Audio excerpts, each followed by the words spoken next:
Hello, everyone. Welcome to the Northeast Georgia History Center's members-only live stream. Today, we have a quick and interesting one for you. This was actually a recommendation, or rather a request, from some of our viewers to do a little bit on Norse mythology, and I jumped at the chance to do this because I have always found this incredibly fascinating. Not only does it tie in with the entire Viking, Norse, Scandinavian lifestyle and history, but when you consider it not just as another form of mythology, but as really a belief system that these people had, it really gives a great insight into what their lives and their worldview was. So, love to take you on this quick journey of Valhalla and Ragnarok, Norse mythology. Now, let's set some baseline things. Let's talk about what it is not. As much as we love the recent Marvel Universe movies of Thor and Odin and Loki, that's not what we're talking about, right? They borrow from that, but you can't take that as the fundamental part of what we're going to be talking about. There's a whole cosmology and worldview that you kind of get from those movies, but the characterizations are just, they look cool, and believe me, I'm a fan, but they're different. So just for the time being, put that out of your mind. So what are the sources that we have for these? Really, we have two main sources. The first is the Prose Edda by a guy with a fantastic name of Snorri Sturluson, written about the 13th century AD. And the second one, which is the Poetic Edda, also written about the same time, but from an anonymous author. At least we don't know who the author is. And they have taken these two stories. They're Scandinavian, of course, and really in the tradition of folks like Homer and the Beowulf writer and things like that, they're taking old oral traditions and finally getting around to writing them down. So these stories, this mythology actually stretches far back into not just the Scandinavian, but the Germanic past. And it's not until the 13th century, really by the time these areas are more or less Christianized, that they finally take the time to put these things down to preserve them. Thank goodness that they did. So let's go ahead and jump right into the cosmology of it. We have here, really the universe is composed of what we see here. This is a cool stylized map. But we have Yggdrasil, which is the world tree. And the world tree has different branches, as you can see. And Asgard is the place where most of the gods live. The major gods live in Asgard. You can see it sort of over here on the top. And really, a lot of these legends focus on Asgard and Midgard. Midgard is the world as it can be seen, Earth. Right? This is where humans lived. And in the beginning, the gods sort of they had to defeat a giant by the name of Ymir, Y-M-I-R, I believe it's pronounced. And they took his body, and from his body and its components, they created Midgard, on which the humans could live. And so, with Midgard, that's the world. And it is connected to Asgard by the Bifrost, which is a bridge, a colorful, shiny bridge. Probably, this is not for sure settled, but probably this is the Norse mythology version of how they explain a rainbow, right? Sometimes the Bifrost is visible in the sky. And then there are 7 other realms on Yggdrasil, and they are, and I may not get these pronunciations absolutely right, there's Muspelheim, which is where the spirits of fire and demons live. There's Alfheim, which is where the elves live. Vanaheim, which is where the Vanir live, which are the lesser gods within the mythology, some good, some bad. Nidavellir, which is where the dwarves live. Jotunheim, which is where the giants live. Helheim, which is where basically the underworld for the bad people. Not necessarily the bad people, but those who did not die gloriously in battle, and we'll talk about that a little bit later. And then Niflheim, which is the very mysterious realm. It's always spoken of as being cold. It's covered in frost and ice and fog, and it's very mysterious even to the main gods of Asgard. But you see here, this representation also has a couple of neat things. Midgard, as I said, is the world that is, and you'll see this serpent under it. There's a serpent by the name of Jormungand, which is the Midgard Serpent, and this is an evil, powerful spirit that is a child of Loki. We'll get into Loki in a second. And it encircles Midgard. Midgard is encircled by oceans, and the Midgard Serpent is in that ocean, and it is so big, it entirely encompasses Midgard. So big, as a matter of fact, that it basically has bitten its tail and encircles Midgard. Why hasn't he let go of his tail? Because bad things happen. We'll get into that in just a second, too. So who are some of the gods that perpetuate the pantheon of Norse mythology? We have the gods, and we have Jotnar, and I'll get to the Jotnar in a moment. Actually, let me do the Jotnar now. You have to understand, Jotnar are basically the non-gods and the non-humans. As we went through the different realms, I mentioned giants, elves, dwarves, fire spirits, right? Those are the Jotnar. Those are different kinds, and there's always this struggle. Each one of these groups are sort of seen as perhaps not evil, but untrustworthy, mysterious, mischievous, and portals open between these different realms and Midgard, sometimes randomly, sometimes regularly, and this is where, especially in the Germanic past, in the Germanic literature, you see like elves and dwarves being able to be seen in Midgard as they travel back and forth. Spirits of other worlds. That's where this comes from, is from this idea that there are these different realms, and sometimes passages can open. Those are the Jotnar. Well, who are the gods? Of course, most of us know Odin. Odin is the father of them all. He is the most powerful god, and he is very wise. He gave basically he's one-eyed, right? He gave one of his eyes so that he could see the future. So Odin sees everything that goes on. Not only does he see everything that goes on in the present, but he can see into the future and see the end of all things. That makes him a really complex character, because once he traded his eye for that future-looking vision, it turns out he perhaps wishes he hadn't, but by then it's too late. How much of your future do you really want to know? We'll come back to that in a second, too.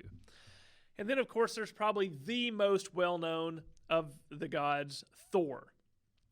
God of war, God of power, God of thunder. He is second only to Odin in powers in Asgard, and he lives in a separate place in Asgard. All the gods sort of have their own houses or their mead halls, depending upon how things are translated. And there's Balder. Balder is not necessarily one of the greater gods, but I'm going to come back to him in a second so I can tell one of the main tales that surround the myths of the Norse. Heimdall he's not a son of Odin. He is the son of 9 different women. He is considered very pure and very holy. He sort of is the keeper of goodness within the pantheon. And then you can't get past this without talking about Loki. Loki is the son of the giants. And he's seen, some people say he's the god of mischief, the god of misrule. As it turns out, Loki is always looking out for himself, right? That's one of the things. And he's always looking to make trouble. And believe me, he ends up making a lot of trouble, to the point that really he's the one that brings about the downfall of Asgard and of Yggdrasil. And so those are all males. There are female goddesses as well. There is Frigg, who is sort of the top female god. She's not married to Odin, but they certainly have dealings with each other. They have kids. Balder is their child. There is Freyja. Freyja is sort of a goddess of the earth and the hearth, and sort of like Hera in the Greek and Latin pantheon. She's sort of the homemaker. I forgot to mention Hel. He is the god of the underworld. And we don't know a lot about him. There's not a lot of stories of him. But he seems very standoffish. He seems very morbid, right? He's, like I said, it's not our hell that we think of. It's not the Christian hell. It's just sort of a place that people go who didn't really amount to much. So not necessarily evil, but they didn't die gloriously in battle. right? And we'll get to how the afterlife works in a little bit. But just to give you an idea of how some of these stories go, let me tell you the story of Balder. So Balder is the son, as I said, of Odin and Frigg, and they both loved and adored him. His mother loved him so very much and so wanted to protect him. It was foretold after, and this is the thing about Norse mythology, they go all over the place, right? They can speak, they can hear, they can act, they have crazy things happen, they seem a little angry at times. As soon as Balder is born, he and his mother have the same dream. The dream is that he will die very soon. And so he immediately, begins to grow up, and his mother goes throughout the world tree, and asks everything if it will keep him safe and refuse to harm him. And she gets a promise from every single living thing in Yggdrasil. People, dwarves, giants, plants, everything except for the mistletoe plant. She considers the mistletoe plant so innocuous and so unthreatening that she skips it. Well, you see where this is going, right? So as he grows up, all these things have made a promise not to harm Baldur. So the gods play this game where they take things and they throw it at Baldur to watch it bounce off of him, because he can't be harmed. Nothing can hurt him. So they're all together playing this game. They're all jolly. So Loki has made this spear out of the mistletoe plant, and the blind god never gets to play. And Loki says, "Wouldn't you like to play? Well, here, try this. I can point you in the direction that he is, and you just throw it, and you'll be able to participate like everyone else."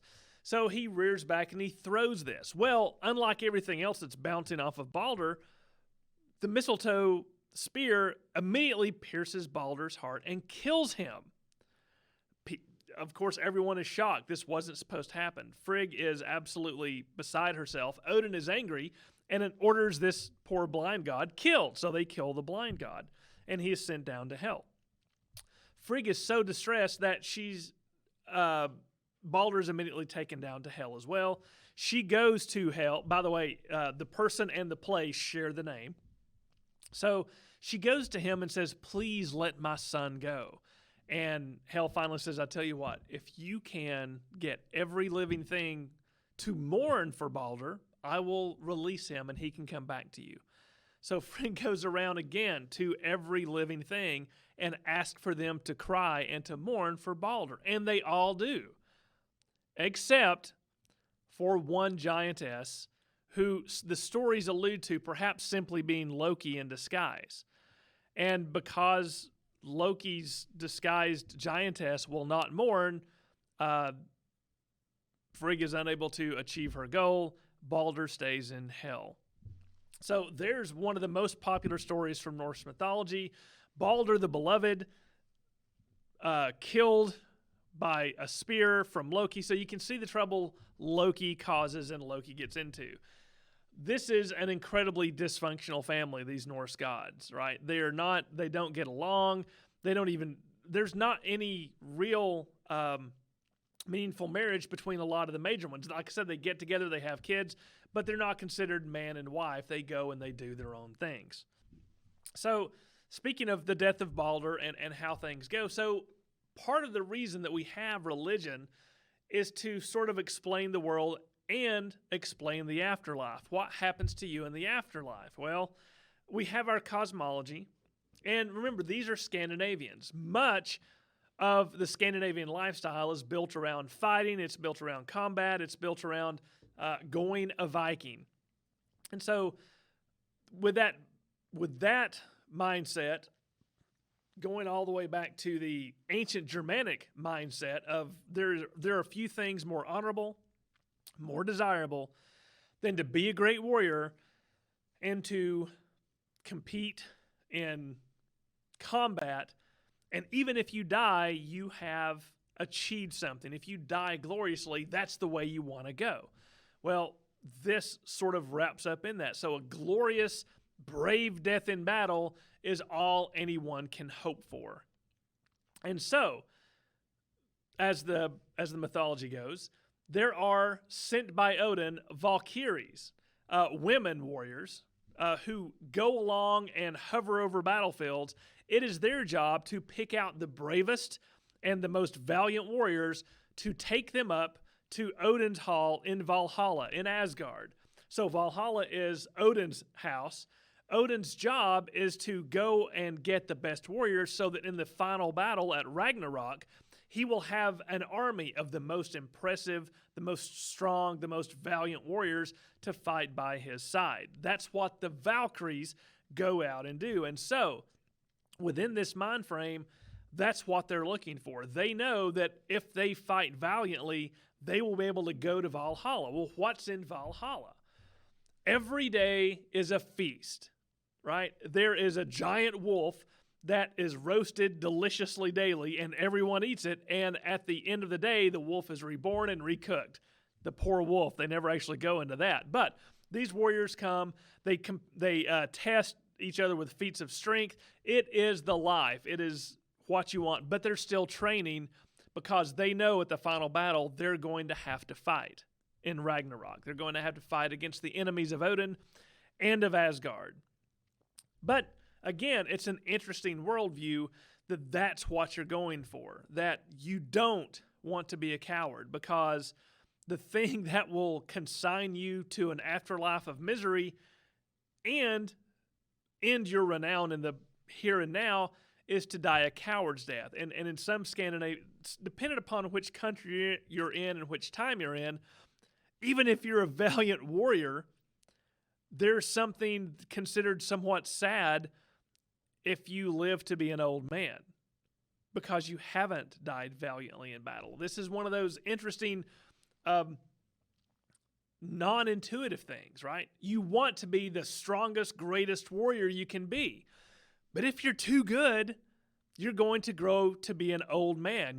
You may not make it to Valhalla because you're not going to, even if you're the greatest warrior ever, you're not going to be picked to go to Valhalla if you die in your bed in some mead hall. Doesn't matter how good you are because you didn't die in battle. So you have to, in every fight you get in, fight as hard as you can and have no concern whatsoever with continuing your life. It's an interesting take on things, is it not? So we have to go to Valhalla so that we can fight in the end days, in Ragnarok. Now, this is where Norse mythology really, if it wasn't interesting before, it gets really interesting now. Because, as I said, Odin can see the future. And Odin has seen that Ragnarok is the final battle of the gods of Asgard and of their enemies. It is going to be such a phenomenally huge battle that it entirely destroys the world. And Asgard and Odin and all of his warriors in Valhalla and all of his gods, Thor and Tyr and those folks, they're going to lose. They're going to lose the battle. They're going to lose the war, and the world will be destroyed.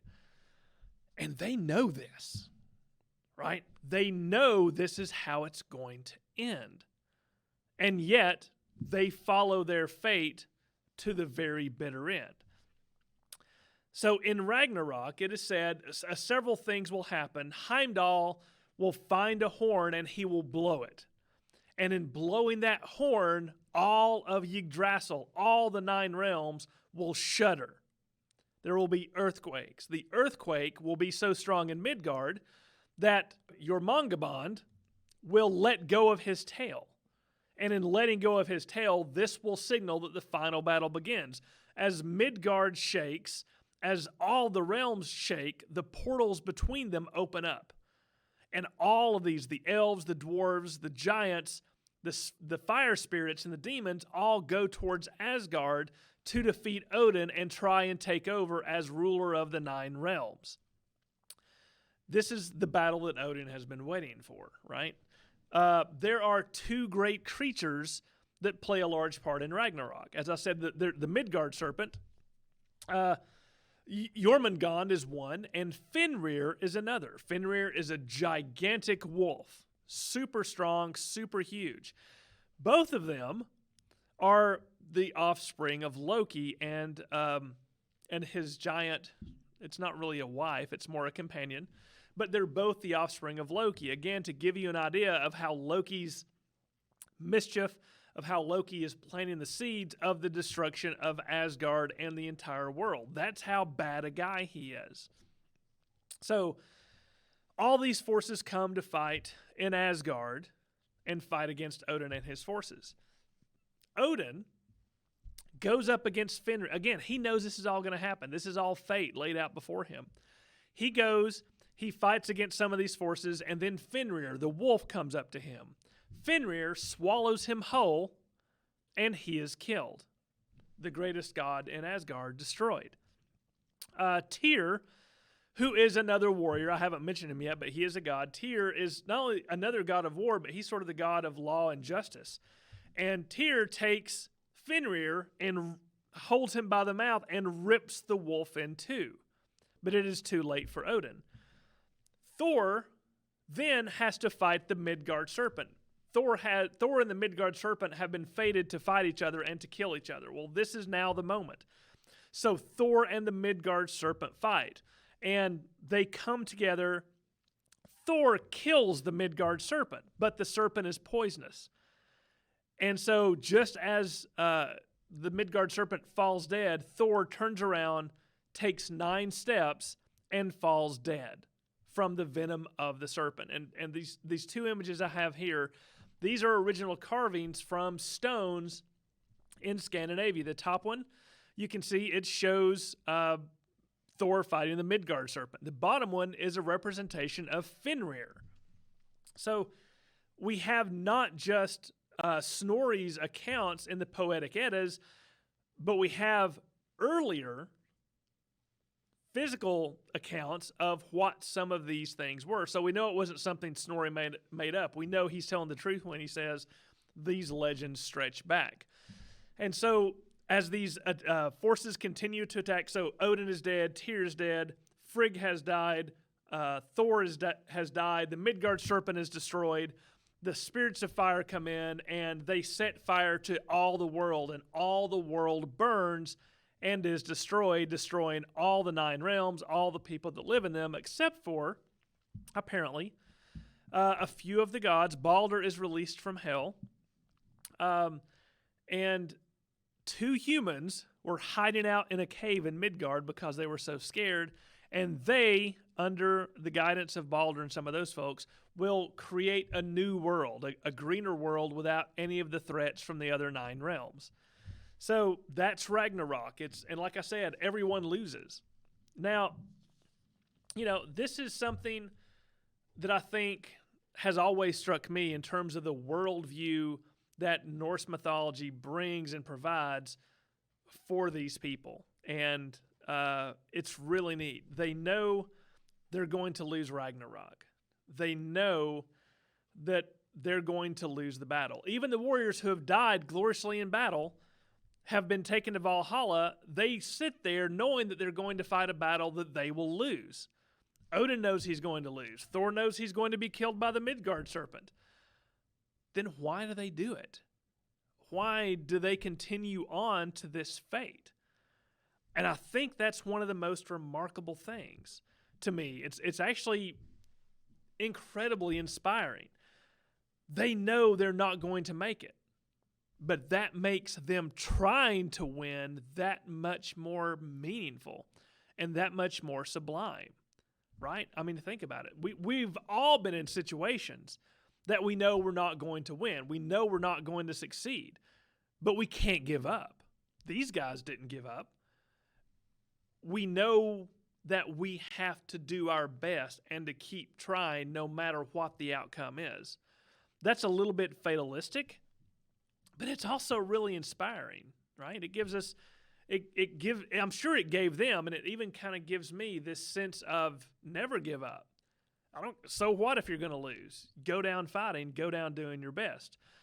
Very, very different from a lot of other different religions. So I think that worldview certainly informs, for me, a little bit of an insight into what their life and their views must have been pretty remarkable. And the more you explore about this and the more you can research on your own, I think you're going to get very much of that fatalistic sense of what it was like in Scandinavia, in the early medieval period, in those areas. There's a lot of great poetry as well from those Eddas. There's the Elder Edda, as I said, the Poetic and the Prose Edda. I think all of them are available in translations for free online. So Norse mythology, it impacts us even to this day. Yes, we've got those Marvel movies. We've got a series of Thor, and there are even some shows on television now. But it really has impacted us. It sort of was suppressed there for a little while because of, as I said, the conversion of that area to Christianity. And then it was picked up much, much later as folks were trying to understand their Germanic past. And this had some good things and bad things. And the good things, it especially in Great Britain, sort of reset this view into an old world. This is the world of Beowulf, right? Beowulf mentions a lot of the things that are in Norse mythology and a lot of the people. And it gives a connection to a British past that was almost lost. Much modern literature is based in this, even if it's written from a Christian perspective. The legends of Arthur draw heavily on Norse mythology. Looking at the works of the ever-so-beloved J.R.R. Tolkien, you can see a lot of reliance on Norse mythology and the figures and the themes within it, right? This also inspired Wagner and some of his opera, right? The Nine Rings and things like that come about and create this idea of Valkyries and the different Germanic legends of never give up, warriors are best, and things like that. But it does have its dark side. During World War II, during the rise of the Nazis, they began to draw on this idea of Norse myth and Norse superiority and inculcate it a fair bit into their Nazi ideology. And that's really unfortunate, but we have to make sure we can separate those two, right? I think it's important to be able to appreciate Norse mythology and Scandinavian history and separate it out from the people who adopted it for nefarious means. And a lot of people have said, we've just got to get rid of it. We've got to reject it. We can't have anything neo-Viking or anything like that. It's like, well, I get that, and we should be careful of the things that are bad influences, but we can't give up something so central. And I'm going to leave you with one last example. If you wonder how central this still is to us today, we have no further to look than the days of the week. That's right. 4 of the 7 days that we all live through here in modern America and England, the root words for these days of the week come still from Norse mythology. Tuesday is Tyr's Day. Wednesday, Woden's Day. Woden is another name for Odin. Thursday is Thor's Day, and Frigg's Day is Friday. And so even going back into that English past, the English language held on to these Scandinavian holy days from the 7th, 8th, 9th centuries in English history, because these are Germanic. This is the Germanic past, Germanic mythology, and English is a Germanic language, right? When you look at French and Italian and Spanish, all of those are Romance languages, and their days of the week all go back almost exclusively to the Latin basis. For example, Tuesday, right? In Spanish, it's Martes. Martes comes from Mars, which is the god of war, Mars Day, or Martes, right? But Tyr is still a god of war. We have Tyr's Day. There's still a connection there.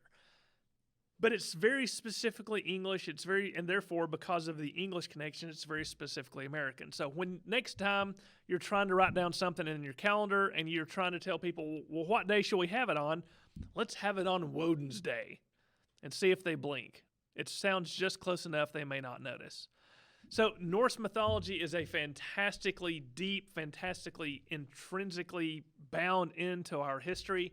I encourage all of you to go and research. As I said, the Eddas are available online for free because there have been so many translations of them. If you want to jump on and go to your local bookstore and get a copy. Of course, there's nothing better than snuggling up with a book at the end of the day on Frigg's Day and taking a read of some of that great Norse mythology. That's all we have time for today, folks. Thank you for joining us. Your membership is an important part of what keeps us going and what keeps the History Center able to continue providing programs like this and others. So thank you for being a member. We hope that you'll be able to visit the History Center in person soon. We hope that you'll continue watching these digital live streams that we do for you. And we hope that you tell all your friends about us. So folks, until we see you next time, stay safe and take care.